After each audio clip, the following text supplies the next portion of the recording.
On the news tonight, President Buhari says Nigeria is committed to security in the Gulf of Guinea. Governor Adeleke assures occupants of Osun House of better services. While on the foreign scene, former Sudanese politician declared wanted for crime against humanity.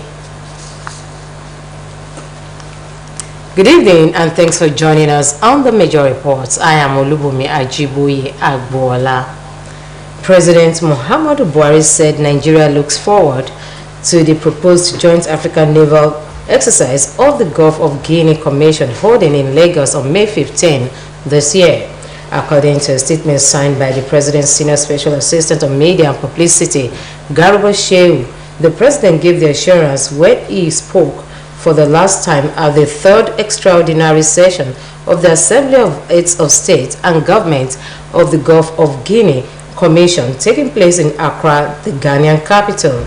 The President also identified regular meetings among the countries that make up the Gulf of Guinea Commission as a critical route towards achieving peace and security in the region.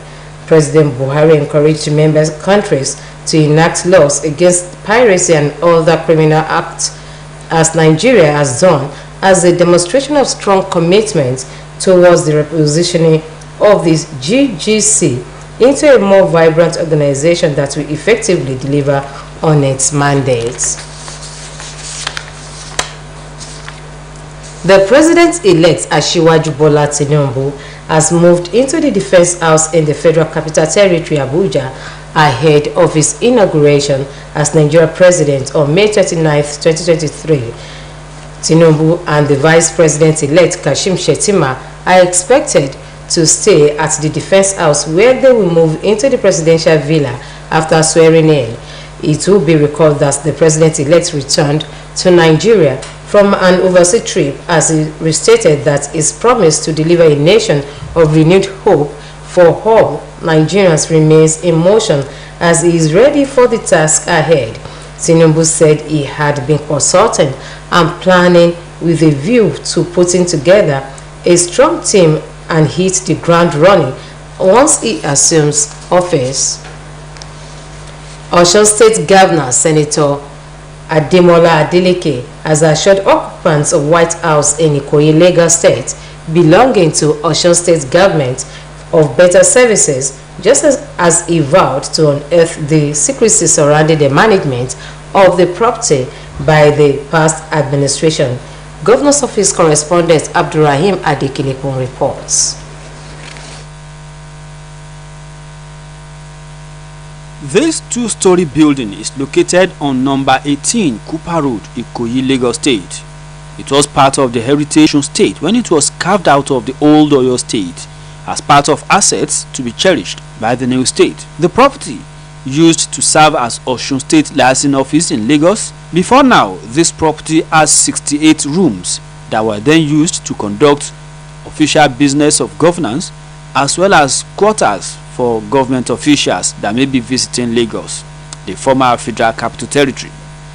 Findings by Osbc news crew revealed that the property, built aesthetically on a highbrow area of Ikoyi, had basic facilities befitting of a government liaison office, such as CCTV cameras mounted at strategic locations for security surveillance and monitoring, swimming pool as well as fitness center to cater for the relaxation of the occupants.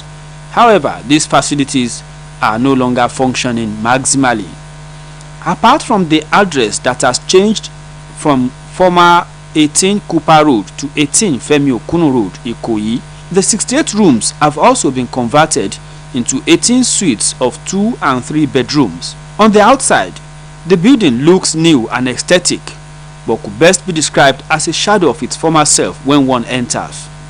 The swimming pool was nothing comparable to what should be found in a 2-star hotel, while the sewage system has also collapsed, which accounted for the indiscriminate dumping of refuse inside the building. Our camera lens captured the split units of air conditioners bearing the inscriptions of Osun State Government, abbreviated as OSSG, written in faded ash blue colors. Osun State Governor Senator Ademola Adeleke on Monday 24th April 2023 decided to pay an unscheduled inspection visit to the monumental building to have first-hand information about the assets which was bequeathed to Osun State from the old Oyo State, and his findings were not too palatable, apart from the fact that the property is not well maintained. There is so much secrecy surrounding the management of the assets which Senator Adeleke pledged to unravel. Immediately I became the governor of Osun State. I said, look, I'm going to be going around visiting all our properties. The way I did in Abuja, our leasing office was abandoned for that 12 years. So I said, okay, let me come and visit. And I came over here. I'm not happy with the way it is. Because any property that you want to do, somebody that heard that it had been leased, to somebody, they converted it to an apartment, 2 bedroom, 3 bedroom, and 1 apartment. Like that, that's what they did. So I went around to see what is going on. The governor, who was conducted around the property by the director of Lagos Licensing Office, Mr. Kolawole Ogunleye, wondered why such a magnificent structure will not be yielding revenue for the government, and expressed disappointment at the shabby treatment being given to the occupants, which he said is capable of giving Osun State a bad name. I even further investigated.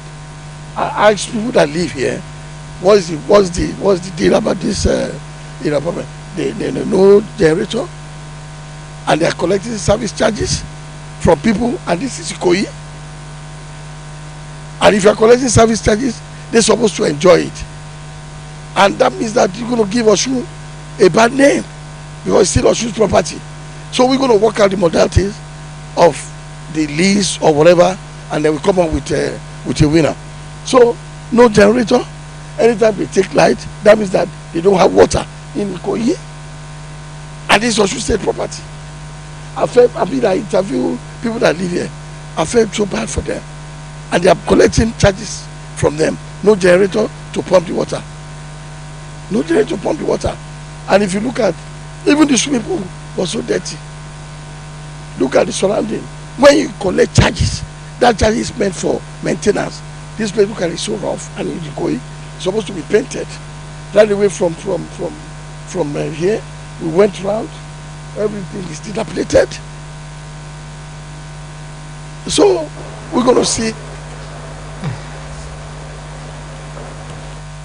that we look into it, and then way forward, so that we can make sure Osun State take care of all the property.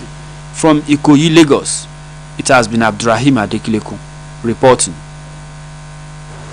We sincerely apologize for the mix-up experienced in that bulletin. In another development, Governor Ademola Adeleke has commended the Jennifer Itu Foundation for building a multi-million naira hospital and skills acquisition centers in Osun State for the benefit of the people. The governor gave the commendation at Ifewara during the commissioning of the hospital and skills acquisition center. Governor's office correspondent again, Abdurrahim Adekileku reports. In his address at the commissioning of medical and skill acquisition centers in Ifewara, Takumosa East local government, Governor of Osun State, Senator Ademola Adeleke, lauded the Etus for the positive impact on lives of others they committed themselves to doing, thanked them for bringing the hospital to Ifewara in Osun State, saying it is good to make life-impacting changes in the lives of the people. Senator Adeleke reiterated his resolve to pay the backlog of salary arrears of civil servants, the free medical surgical operations for about 25,000 residents of the state, among other programs, to his commitment to rule with the fear of God, and thanked the Etus for bringing the multi-billion naira hospital to the state. I have a fear of God.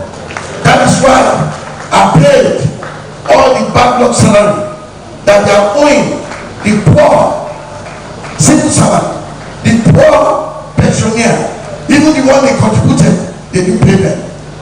I spread it. It's not a magic. You just have to have the fear of God and do what is right for your people.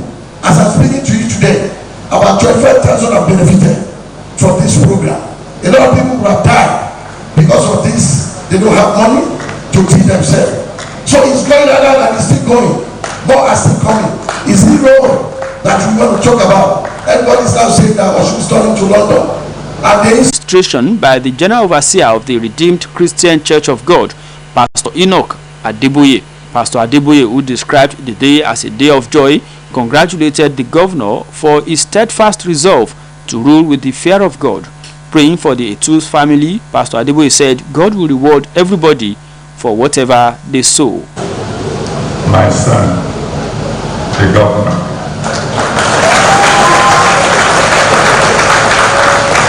I pray that the Almighty God will continue to be with you. He will continue to support you. And as long as you keep on fearing him, he will just keep on promoting you. Earlier in his speech, Mr. Thomas Etu said the hospital, which is the third in memory of his late wife, Jennifer Etu, was in fulfillment of her instructions to use her investments for establishment of medical centers to cater for the medical needs of the less privileged. It has been Abdurrahim Adekileku reporting. The federal government said an estimated 55 million cases of malaria and nearly 90,000 malaria deaths occur each year in Nigeria. The Minister of Health, Dr. Sage Hianire, disclosed this at a briefing to commemorate the World Malaria Day, themed Time to Deliver Zero Malaria, Invest, Innovate, Implement, with the slogan Act Now. Dr. Hianire, who was represented by the Permanent Secretary of the Ministry, Maman Mahmouda, said despite efforts by the government and its partners to combat the effects of malaria in the country still accounts for 27% of global malaria cases and 32% of global malaria deaths. The minister added that malaria has an adverse effect on the nation's economy, being the major cause of absenteeism in schools, offices, businesses, markets, and thereby reducing the income of families, including the hardship of out-of-pocket expenses borne by Nigerians yearly for diagnosis and treatment. Meanwhile, the Director General of the National Agency for Food and Drug Administration and Control, Professor Mojisola Adeyeye, has said that the approval process for the R21 and Matrix M malaria vaccine. Adeyeye said this while speaking on a television program, as she noted that the vaccine requires more clinical trials to begin within the next 6 weeks before its full use.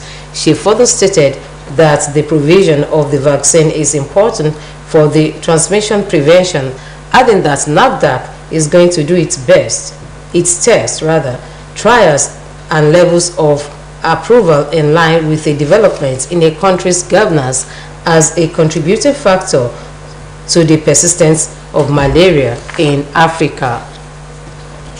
Crisis is no longer new in Sudan and to the world, as she is experiencing the second civil war since independence 1956. The question many have constantly asked is, what could have been responsible for the renewed war in the country, and what are the possible solutions? In this special report, Oluchi Omoda attempts answers to the questions. Sudan, located in the northern part of Africa, has had its shares of crises since it got independence from Britain in 1956. The country had witnessed two prolonged civil wars. The first lasted from 1955 to 1972, while the second began in 1983. Although both wars have been fought largely in the southern part of the country, their aims were diverged. The first aimed at independence and autonomy of the South, whereas the second primarily aimed at restructuring the central political institutions and devolving power on marginalized areas. All the Sudanese who witnessed these wars that spanned for decades are yet to forget the trauma and harrowing experiences they had during the period. And right now, another clashes have broken out.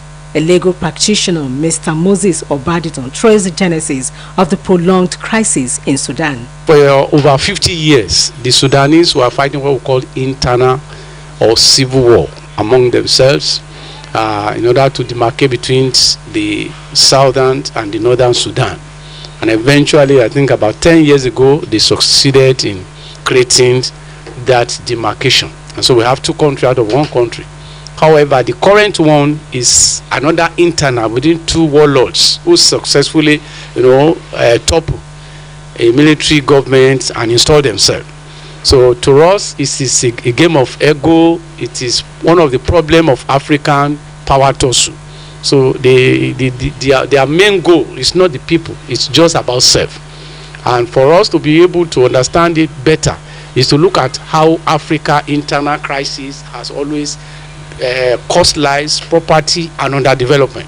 And if you look around within that geographical area, when you compare a country like Egypt, and you compare it to Sudan, Sudan is far behind in terms of development in almost all perspectives. The renewed clashes erupted in the middle of April this year amid an apparent power struggle between the two main factions of the military regime, General Abdel Fattah al-Burhan, who is considered to be the de facto ruler and has the loyalty of the Sudanese armed forces, and the paramilitaries of the Rapid Support Forces, a collection of militia that followed the former warlord General Mohamed Dagolo. The power struggle was said to have had its roots in the years before a 2019 uprising that ousted former ruler Omar al-Bashir, who built up formidable security forces which he was alleged to have deliberately set against one another. Otumba Jumoke Ogunkayede and citizen Lolawe said the ego war, which has led to loss of lives and wanton destruction of property, should be stopped in the interest of the people. If you're looking for a job as a manager, one, they want to know if you're married. Two, they want to know if you have children. So which means you have been able to deal with a crowd, even within your home setting. There will always be people like that in every society. In biblical time, you have Thomas, Didymus, and so on and so forth. People who, and Judas Iscariot, people who face a problem so that they can, that's how their lives are made. There will be some people there who may not necessarily want peace. There are others that's their creation, and they're not doing it because they hate anybody. It's their creation to put a peaceful society at war. I think the only way to silence the guns is to stop production of destructive weapons. That's the only way to silence guns in the world, and to encourage people dialoguing, talking. There's nothing that cannot be resolved with dialogue. After World War, we still go to dialogue. So I think the crisis in Sudan is as a result of failure to place emphasis on dialoguing to resolve issues rather than going to war. And I want to use this opportunity to appeal to Nigerians to also follow peace. Reports say the renewed violence in Khartoum, the Sudanese capital, have claimed so many lives, while thousands of people have been displaced internally, while the country risks regional spillover of refugees. This has led to a drastic setback to development of the country and caused severe humanitarian crisis. Several of Sudan's neighbors, including Ethiopia, Chad and South Sudan, have been affected by the political upheavals in the country. Similarly, many countries have had to evacuate their citizens from the crisis-torn areas, Nigeria inclusive. Otumba Ogunkayede stated that the time has come for the African Union AU and the United Nations UN to rise to the occasion. Basically in Sudan, you have two people, a general and another general. One became president, the other is the vice president. I think there will be personality issues, personality clashes. And who is this man? I joined the army in 1960. He was still a secondary school student. Now they made him to come ahead of me. Now I will show him what I know. So it's still possible to contain the crisis as is now. But unless it's done within a specified time, it can lead to a war where you now find Mauritania supporting somebody and find Gabon supporting the other. So now it can still be it's resolvable now if the African people, the other statesmen in Africa will come together who had been in power before and bring both of them together. Why citizens Lola Way stressed the need for Nigerian leaders to make the country conducive for the citizens to reduce the large number of people jetting out of the country in search of greener pastures on a daily basis. We should make our country safe so that Nigerians can remain in Nigeria. It is because of the level of insecurity, unemployment and all the bad things that are happening in Nigeria that has forced Nigerians to go outside the shores of Nigeria. That is, we must address that issue first of all and then talk about response. The response time has never been. I also want to appeal to countries like Ethiopia that I'm not sure, that has been discriminating against Nigerians. And somebody said that discriminating attitude is as a result of their fear of Nigerians staying put in Ethiopia instead of using Ethiopia as a transit route. That Nigerians may decide to stay put in Ethiopia instead of transiting out of Sudan through Ethiopia. In his submission, another analyst, Mr. Shola Ishola, maintained that one of the ways of putting a permanent stop to the violence which erupted between military factions after the faltering transition to civilian-led government is to ensure that power is not returned to the military. First thing is that I recommend is for African Union to step in to Sudan and retire the two generals that are fighting. I don't see any of them backing down to each other. They've been in the army for long. They are generals. So the best thing is to get them off the army, because I don't think either of them will be willing to submit to one another. And I think also because what actually happened is that Sudan was trying to transition from military into civilian rule. And I think if Sudan transitioned into civilian rule, the challenge of generals fighting each other would reduce. So I would recommend also that transitioning into the civilian rule in Sudan is completed. At the end of that, I think that the challenge in Sudan will go to an end. The respondents noted that it is high time African leaders started thinking about how to move the continent and individual countries forward.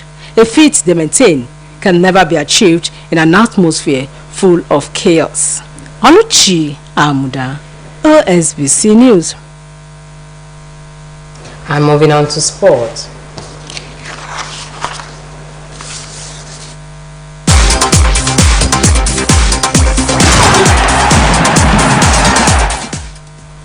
The first batch of Nigeria's delegations to the 2023 African Under-18 and Under-20 Athletics Championships have left for Ndola, Zambia.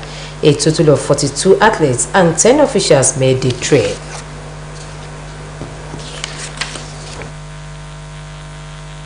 For instance, a former Sudanese politician wanted for alleged crimes against humanity said that he and other officials are no longer in jail following a report of a breakout.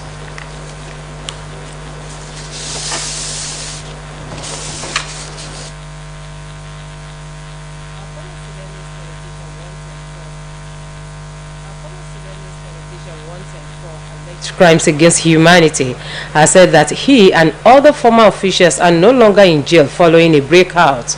Ahmed Harun was among those being held in Kuba prison in the capital Khartoum by the International Criminal Court. According to Sudan's army, Bashir, aged 79, had been serving a jail sentence for corruption. He is at a military hospital in police custody, having been moved there before the latest hostilities broke out. He is also accused by the ICC of leading a campaign of mass killing and rape in Sudan's Darfur region, which he denies. A ceasefire between fighting military factions largely appears to be holding, but there are doubts about both sides' commitment to a lasting peace. Reports indicated of a prison break at Koba, where Ahmed Harun was serving a sentence alongside Sudan's former president Omar al-Bashir.